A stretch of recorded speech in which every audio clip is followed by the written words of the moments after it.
Hello guys, പുതിയൊരു വീഡിയോയിലോട്ട് ഏവർക്കും സ്വാഗതം. അപ്പൊ കുറെ നാളായി ഞാൻ വീഡിയോസ് ഒക്കെ ചെയ്തിട്ട് എന്റെ പ്രസവമൊക്കെ കഴിഞ്ഞു. ഞാനും കുഞ്ഞാവയൊക്കെ സുഖമായിട്ടിരിക്കുന്നു. ഞങ്ങളാണെങ്കിൽ കുറെ വീഡിയോസ് ഒക്കെ മുന്നേ എടുത്തു വെച്ചിട്ടുണ്ടായിരുന്നു. എഡിറ്റ് ചെയ്യാനൊക്കെ കുറച്ച് വൈകിപ്പോയി. പിറകെ എല്ലാ വീഡിയോസും ഞങ്ങൾ അപ്ലോഡ് ചെയ്യുന്നതായിരിക്കും. എല്ലാവരും ഒന്ന് സപ്പോർട്ട് ചെയ്യണം. എന്റെ വളകാപ്പിൽ നിന്ന് വന്നവരടുത്തെല്ലാം ജെൻഡർ പ്രൊഡിക്ഷൻ ചോദിച്ചായിരുന്നു. എന്തായാലും നമുക്ക് ആ വീഡിയോസ് ഒക്കെ ഒന്ന് കണ്ടിട്ട് വരാം. കൊച്ചി ഇനി ആൺകൊച്ചാണോ പെങ്കൊച്ചാണോ എന്ന് നമുക്ക് അറിഞ്ഞൂടാ. പക്ഷെ അമ്മാമ്മക്ക് എന്തോ കണ്ടിട്ട് തോന്നുന്നത്? എനിക്ക് കണ്ടിട്ട് തോന്നുന്നു ആൺകൊച്ചാണ്. ആൺകൊച്ചി. അമ്മാമ്മക്ക് ആൺകൊച്ചി. ഓക്കെ. ആണാണോ പെണ്ണാണോ? കൊച്ചിന്റെ വയറ് വയറാ? അത് എനിക്കറിയാൻ വയ്യ. പെണ്ണ്. എനിക്ക് ഇഷ്ടമുള്ളത് പെണ്ണ്. ആണാണോ പെണ്ണാണോ വരാനുള്ള? പെണ്ണ് പെണ്ണ്. ആണാണോ പെണ്ണ്? ഇരട്ട വരട്ടെ.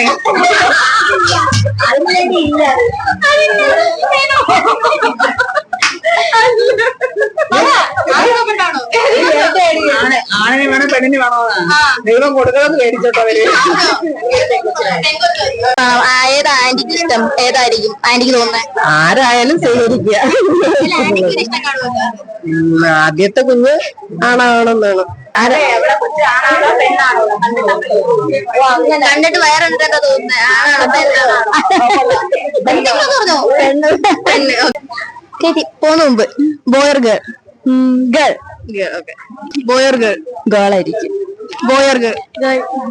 Boer girl. Boy. Boy or girl. Boy. പറ. Girl. Boy.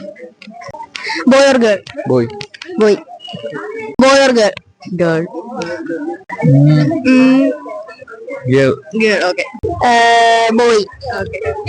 Boy or girl. Boy. Boy or girl. Okay. Boy or girl. Boy. ആണായിരിക്കും എന്നാ തോന്നുന്നു. ആണായിരിക്കും. ആൺകുട്ടിയായിരിക്കും. ആണാണോ പെണ്ണാണോ? പെൺകുട്ടിയാന്ന് തോന്നുന്നു. പെങ്കൊച്ച്. ബോയ്. Boy or girl. ബോയ്. പാവ നന്ദമോൾ ഓടി നടന്ന് എല്ലായിടത്തും ബോയ് ഓർ ഗേൾ എന്നൊക്കെ ചോദിക്കുന്നുണ്ട്. മൈക്കിന്റെ ചാർജ് തീർന്ന കാര്യം അവൾ അറിഞ്ഞില്ല. അതുകൊണ്ടൊന്നും റെക്കോർഡ് ആയില്ലായിരുന്നു കേട്ടോ. അപ്പാപ്പൻ പറയുന്നത് ബോയ് ബേബി ആണെന്ന്, അപ്പച്ചി പറയുന്നത് ഗേൾ ബേബി ആണെന്ന്, ചേച്ചി പറയുന്നത് ഗേൾ ബേബി ആണെന്ന്, ചേച്ചിയുടെ മക്കൾ പറയുന്നത് ബോയ് ബേബി ആണെന്ന്, നമ്മുടെ കുഞ്ഞാവ അബൂട്ടം പറയുന്നത് എനിക്ക് ഗേൾ ബേബി ആണെന്ന്. ആരാണെന്നൊന്നും അറിയത്തില്ല. അങ്ങനെ 19 ബോയ് ബേബിയും 18 ഗേൾ ബേബിയാണ് വന്നത്. ഫൈനലി എനിക്കൊരു ആൺകുഞ്ഞ് ജനിച്ചിരിക്കുകയാണ്. ഇനിയുള്ള വീഡിയോസ് എല്ലാവരും കാണണം, സപ്പോർട്ട് ചെയ്യണം. അപ്പൊ ഓക്കെ, ബൈ.